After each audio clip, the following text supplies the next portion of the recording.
เคตั้งโฮมนี่ละลงโฮมนี่เราว่าใช้1 2 3 4 5 6 7เนาะลองทำนะก่อนคนตักเข่านี่ต้องใจนิ่งได้มือก็นิ่งน้ำได้เนาะยงทำกันทอกหน่อยย่างหน่อยย่างหน่อยชักทานขับมาโลดระวังคูหูมันขาดได้ไปลูกไปเอาขึ้นนะ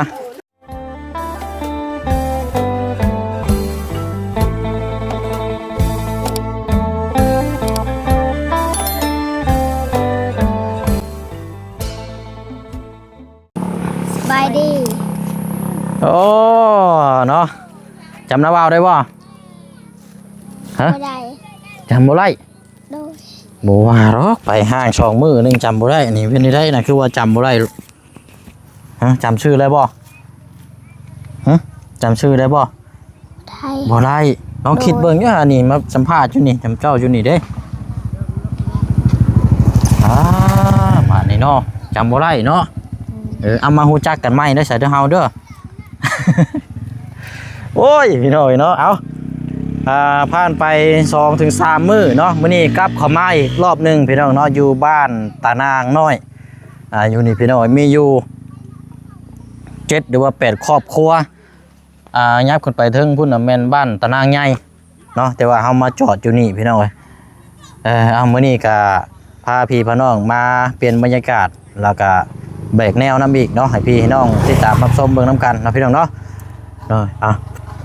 กับทักทายสบายดีและสวัสดีพ่อแม่พี่น้องเบิดสุขุสุคนนะพี่น้องเด้อเนาะพบเจอกันอีกคือเก่าเนาะมื้อนี้ก็อยู่เคสของทางน้องน้องพรแล้วก็ทางน้องบอนที่เขามารอบก่อนหน้าและพี่น้องแต่ว่ามามื้อนี้ก็บ่ได้มีเครื่องของแบบอันนี้ซ้ำพี่น้องเนาะมีแต่ข้าวสารจำนวน1 กระสอบจากทาง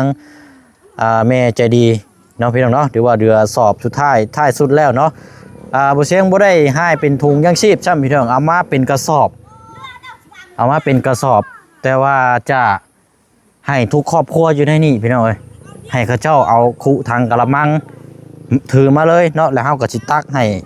คนละถ้วย2 ถ้วย3 ถ้วย4 ถ้วยก็ว่ากันไปจำนวน1 กระสอบนี่แหละพี่น้องเนาะพิเศษเนี่ยก็สิให้ทางน้องวอนกับทางนี่แหละพี่น้องเอ้ยทางน้องพรเนาะอยู่ในบ้านเจ้านี่เจ้าครอบครัวก็7บ่7 หรือ 8 7เนาะไม่ยัง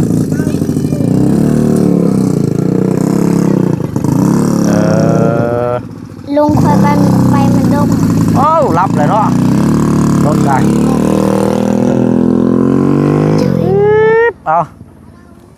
ใช้อันพ่อเจ้าได้ไปใช้ลูกไปบ้านตารางเอาอันนี้บ้านนี่จ้ะนี่นะอันนี้ก็บ้านตารางโมเมนต์บ่นี่ตารางน้อยอันนี้ตารางน้อยไม่มีผู้ชายบ่ลูกผู้ชายที่แบบใหญ่บ่น้าบ่าวสิให้แบกเข้า1 กระสอบแหละเอาลงไปตั้งมองโคมพุ่นก็ได้มองกล้วยพุ่นผู้ชายมีบ่ลูกมีไปหาไปแล้วก็น้องพรไปบอกทางพี่น้องเพิ่นที่ว่าอยู่นั้นมีทุกครอบครัวเด้อลูกเด้อ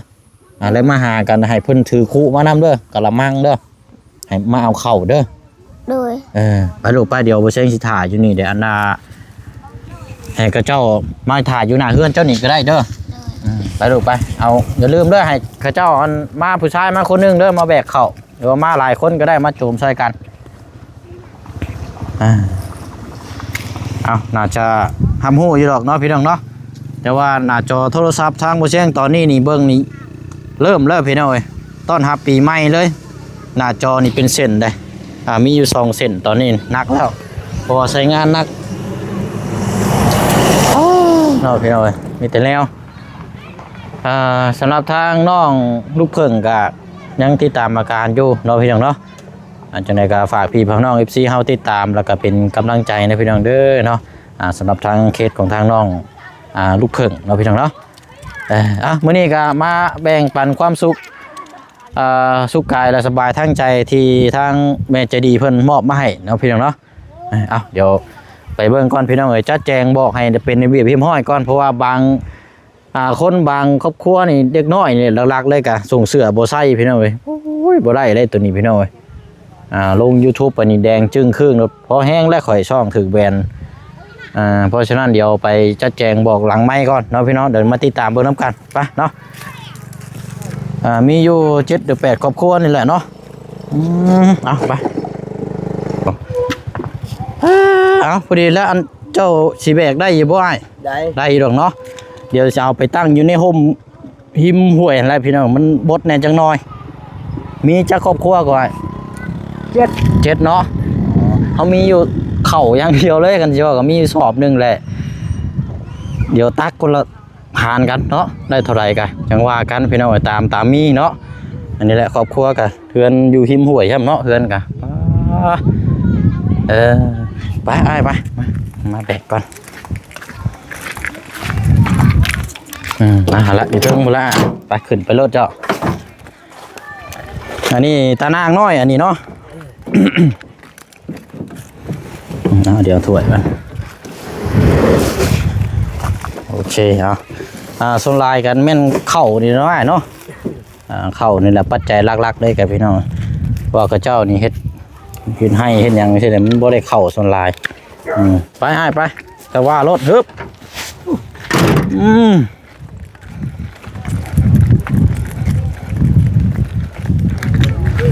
50 โลเนาะจักสิถือคนจักโลเลยพี่น้องก้าเอานี่แล้วสิใส่ถ้วยนี่แล้วนี่โอ้มาเบิดแล้ววะมาโคเบิดแล้ววะ7ครอบครัว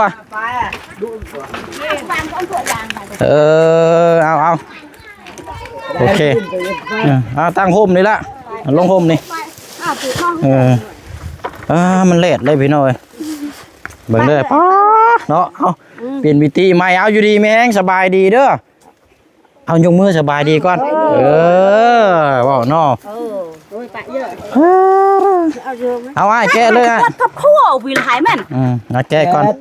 จัดน่ะคนแดดแท้นี่ไอ้โจมเข้ามาพี่เป็นยังห่มนี่เอาจะเข่าห่มนี่ไอ้โจมกับโจมเข่านี่ไปถอยขึ้นอีกน้อยนึงเลยไปเอาถอยถอยน้อยนึงมันจังบ่ฮ้อนแดดแล้ววะเอาแกเลยแปะตกแต่งงานมาโคเบิร์ตแล้ววะใช่1 2 3 4 5 6 7เนาะโอเคเอาอันนี้ซ้ำกันอยู่หรอกเนาะเข่าห่มในนะลูกฮ้อนแดดในเข่าห่มแน่คุณเข่าห่มบ่สบายไอ้เจ้าอะไรเด้อเนอะชอบเราก็ไม่ไรคือเอาเนาะพุ่นข้างในพุ่นก็เป็นหมู่บ้านเฮือนชานเนาะยับเข้าไปในพุ่นเอาเดี๋ยวแกะก่อนเฮาไอ้เปรียวันไอ้เปรียจริงกัน แกะได้บ่เอามีดนี่ก็ได้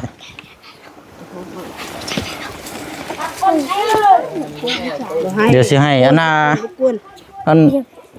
เจ้าบ่นั่นน่ะน้องพรเจ้าบ่เอาเฮือนเจ้าอยู่ใช่ลูกอยู่ในพุ่นบ่โอ้นี่พี่น้อยเนาะเอาเข้ามาบ่ถึงนี่แหละครอบครัวแต่ละครอบครัวเอาเดี๋ยวแป๊บนึงเด้อบัดนี้เด้อ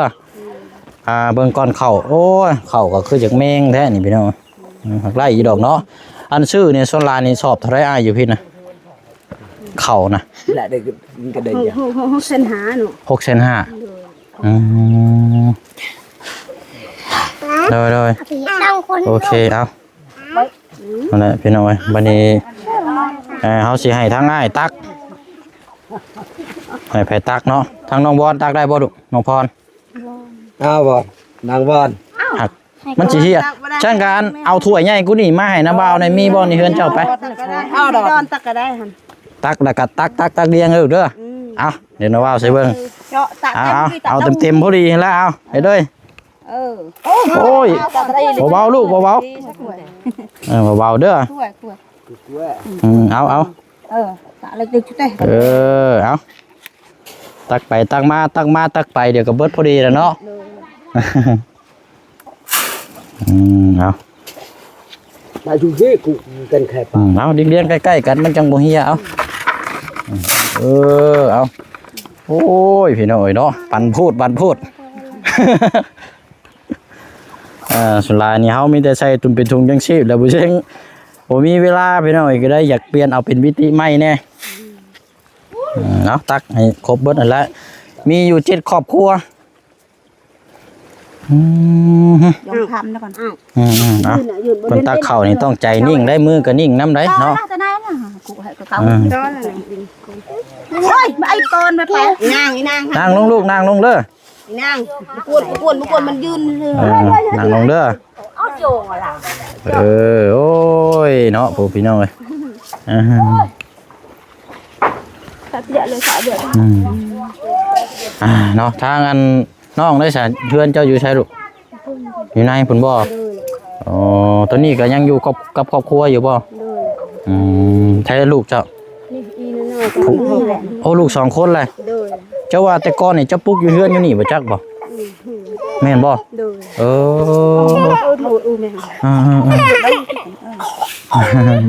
ฮ้อนเนาะเบิ่งเด้อบ่ให้เพิ่นแอวเด้อใส่คนละจักถ้วยแล้วจำไว้เด้อได้เท่าไรแล้วคนละเท่าไร3บ่คนละ3แล้วเนาะคนละ3ถ้วยพี่น้องของใครหมดอยู่นี่บ่อันครอบครัว7คนนี่ได้แม่นอ๋อ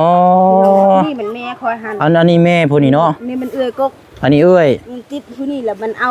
พวกมันบ้านใช่บ้านลุงผู้บางลุงพะบางเอาคนขมุโอ้มีคนลุงพะบางอยู่น้ำบ่เดี๋ยวนี้นะเอาแล้วบาดนี้พี่น้อยมันเดี๋ยวนี้มันเมื่อบานมันไปยามพ่อแม่มันแล้วโดยน้องพ่อน้องอย่างอื่นเป็นครอบครัวเดียวกันเบิดกันใช่ป่ะเนาะแม่น้องพ่อนั่นก็แม่นพ่อคอยกับแม่เรามันพี่น้องกันเป็นพี่น้องกันอันข้างนอกในชื่อนั่นไหนก็ค่อยน่ะโดยน้องแป้งโดยเป็นคนกระมูว่าเจ้ากะคนมาได้ลงพะบางโอ้ของพ่อจึงว่าผิวแบบขาวเนาะโอ้เอาใช้เอาอะไรไม่จังคุยนะเจาะมวยปูดมวยกระกัดโดยเอามื้อนี้มาฮู้จักกันก่อนมื้อหน้าอาจจะมาเยี่ยมยามให้เบิ่งถึงครอบครัวเด้อโอเคอันนี้มันเพื่อนมอโตมาตดามโอเคเอาได้คนละเท่าไรแล้วจะเอาตัดเอาเลยกรงอันนะบนกรงไห้บนมาตดามอันนั่นตักรถลูกอะไรใกล้กับแม่นซักใช้รถคนละ5ถ้วยแล้วบ่5แล้วเนาะพอได้มาพี่น้องเนาะเข่ากับแพงครับมีเข่าแค่นี้หากับเนาะยังพอได้ซื้อพอได้กินอย่างยงข้ามกันทอกหน่อยย่างหน่อยชักทานนับไปที่นั่นโอ้ตัวนี้คู่น้อยเนาะสีเต็มเลยไอ้ที่ท่อวิ่งกี้คันนึงอันยาวกี้ฮะ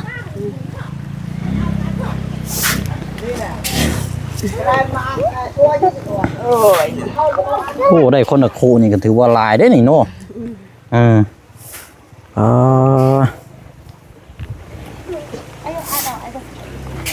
ไอ้โซดาเนาะ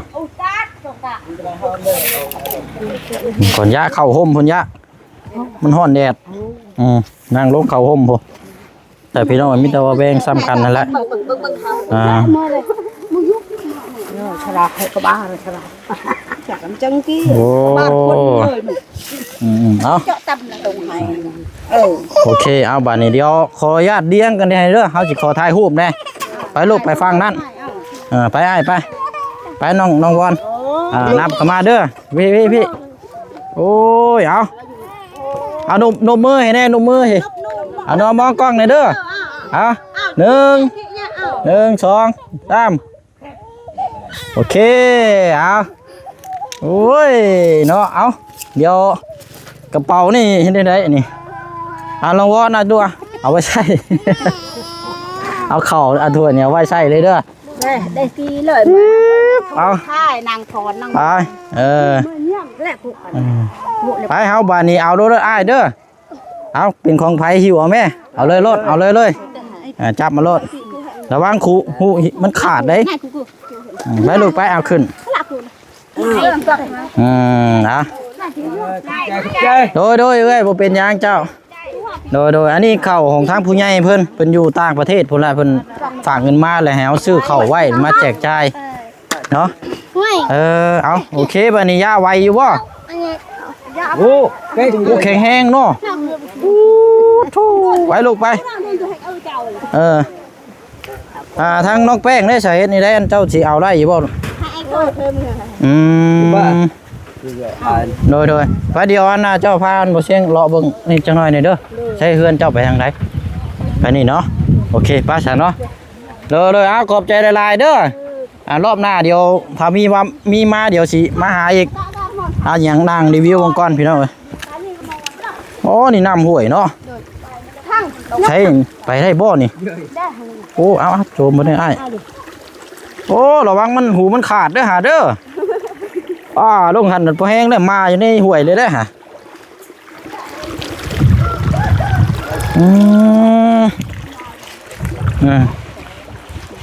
มวยน้ำห้องเนาะนี่แล้วพี่น้องเอ้ยรถเขาจอดอยู่พุ่น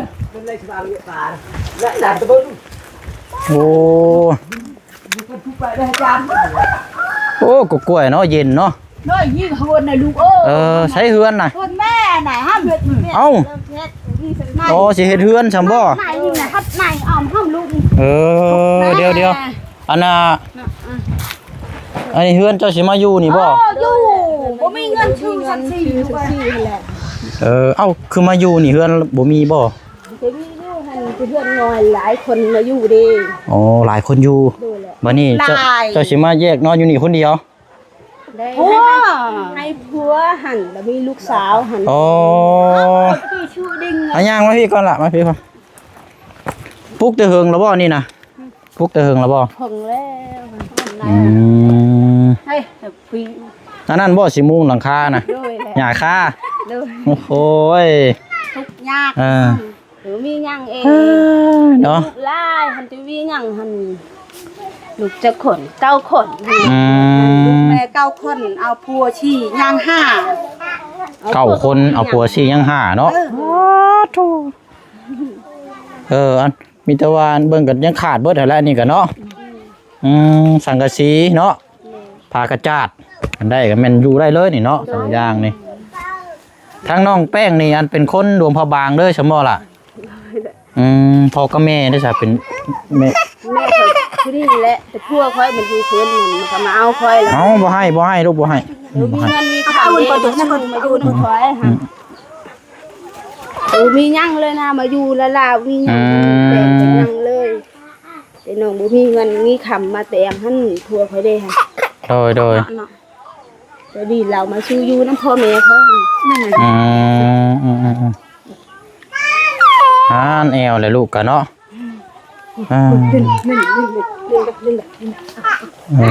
อันแหละเบิ่งเข่าเด้อแม่เด้อเอาน้องแป้งมาพี่ก่อนไปนี่อันแม่เป็นคน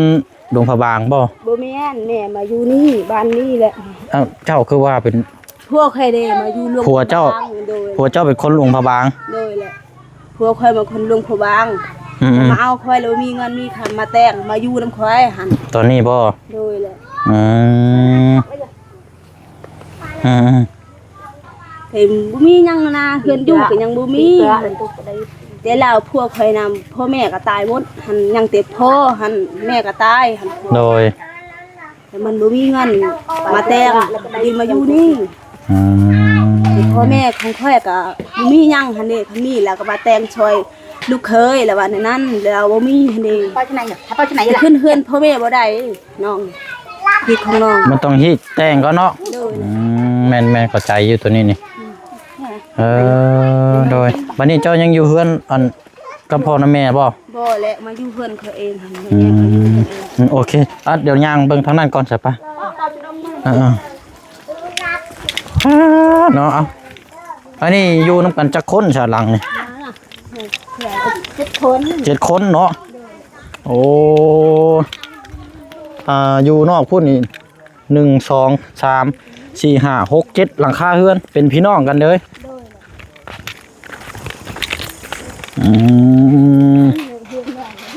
เอาเฮือนเจ้าน่ะอยู่นี้เนาะ โอ้หลังใหญ่อยู่ อยู่เพื่อนไอ้เคยเลยไอ้เคยกับเคยมาปะกันแล้วเคยมีเพื่อนอยู่แล้วมาอยู่เพื่อนเขา นั่นนี่บ่ โดยแหละ เรือนน่ะเคยเพิ่นเลิกลากันน่ะเจ้ามาอยู่เพิ่น โดย เออได้ เฮ็ดเฮือนเฮ็ดสามบ่มีเงินเลยแล้วไอ้เคยมาปะกันแล้วค่อยขออยู่หั่น อืมเอาอย่างน้อยก็เฮายังมีเฮือนเพิ่นออกแล้วเฮายังพอได้อยู่เนาะอันฟังทั้งนั้นได้ซะเนาะสุดสำนั้นบ่นะ เลยแหละ ก็ใช้ย่างไปเบิ่งจังหน่อยก่อนไปหน่อยใช้ย่างก่อน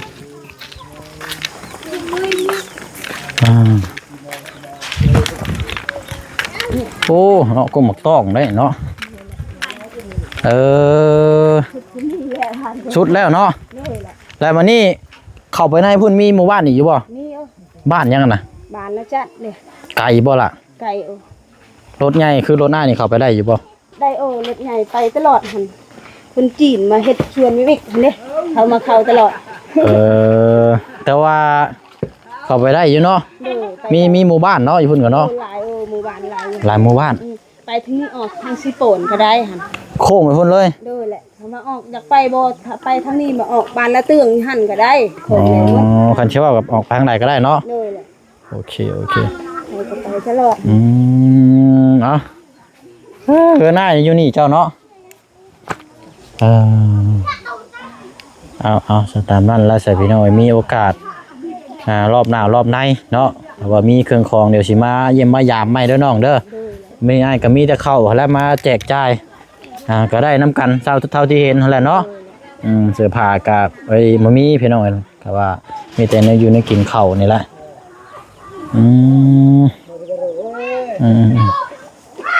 ไปสนอมีแต่ว่ารอบหน้ารอบในเดี๋ยวไปเชียงเขามาหาไม้เด้อน้องเด้อ เด้อแหละ เอาละฝากทั้งพ่อแม่พี่น้องเพิ่นอยู่นี่นำเลยเด้อ เด้อ บางเชื่อถ้าว่ามีงบเดี๋ยวสิมานำกันทีมงานหลายคนอยู่มื้อนี้อ้ายเขามาก่อนเมื่อนั้นก็เขามาหาทางน้องพรกับน้องบอนมื้อนั้นก็เอาอยู่ดีไม่แห้งเด้ออันน้องเด้อ เด้อ นั่นแหละพี่น้อยเวลาฝนตกมานี่ท่วมบ่นี่ฮะนี่บ่ได้ท่วมเนาะ นี่เพื่อนน้องที่ยังหั่นโอ้บึ้งยังก็มีหั่นฉากก็มีผ้าเสื้อก็มีหั่น เขาห่มมาแพ้เนาะเสื้อผ้าหน้าแพ้ บ่มีเลยหน้านั้นเบิ่งหม้อเฮ็ดกินก็ยังบ่มีหยังแต่นึ่งหั่นโอ้ความลำบาก จักสิว่าจังใดเนาะโอ้ยพี่น้องเอ้ยเอาหั่นแหละขอบใจน้องเด้อไปเนาะออกไปทางนี้ก็ได้เนาะเอาไปพี่น้องเอ้ยเจ็ดครอบครัวละย่างไปหาทางน้องก่อนจักอันนี้ก่อนจักหน่อย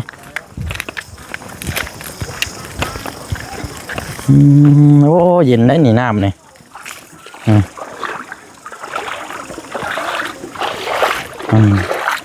เดี๋ยวผมมีป่าเนาะ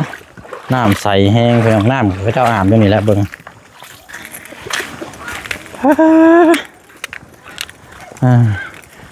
เชิญน้องพรกับน้องบอนอยู่นอกนี้อยู่เนี่ยบริเวณนี้ก็ต้มขนมมาให้ทางน้องๆคนซ้ำพี่น้องมีแต่ข้าว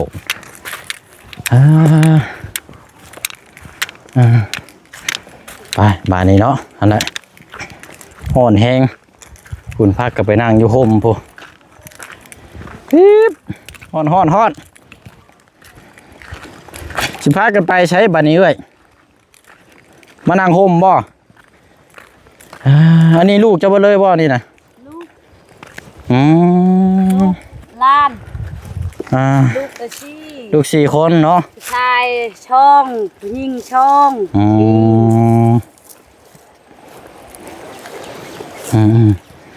นั่งลงจังหน่อยก่อนจ้ะอันเอาตะกู้ก่อนตักนะก่อนก็เจ้าก็เจ้าอันก่อนอันอ่อนยิงจุกองแม่ ฮ้อนเนาะ ดัง มาเมื่อนั้นแหละจำบ่ได้แหละมาเมื่อนั้นกันกาแฟ เอาแล้วเนาะมีแต่ข้าวนะมาฝากมื้อนี้เด้อเอ้ยเด้อขอบใจน้องบอนเดี๋ยวรอบหน้านะว้าวได้ชื่อหยังมาฝากเด้อลูกเด้อทางน้องพรพากันกินข้าวแล้วบ่นาง นางพรนางวอนน่ะ อืม อยากได้เงินน่ะชื่อชงเชื่อ โอ้ ทุก